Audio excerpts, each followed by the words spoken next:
પરંતુ હાલ મોટા સમાચાર સામે આવી રહ્યા છે। પ્રધાનમંત્રી નરેન્દ્ર મોદી સાંજે ભાજપ મુખ્યાલય કમલમ ખાતે પહોંચશે। સાંજે 6:30 વાગે પીએમ મોદી ભાજપ મુખ્યાલય ખાતે પહોંચશે।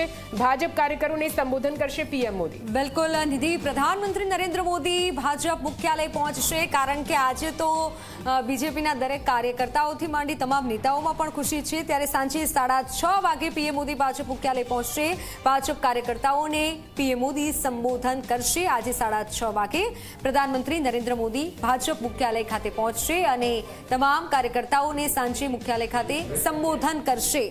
નિધિ, ખાસ વાત એ કરવી છે કે અત્યારે જે રીતે કિશનસિંહે જણાવ્યું કે અમે સાઉથમાં પણ મહેનત કરીશું, અહીંયા ઘણા મુદ્દાઓ છે, પરંતુ આપણે જોયું છે કે આ તરફ જય શ્રી રામના નારા લાગ્યા હતા, તો બીજી તરફ ટીએમસી તરફથી એવું કહેવું હતું કે જય શ્રી નામે એ લોકો વોટ માંગે છે, તો અમે જય બંગાળનો પણ નારો લગાવ્યો।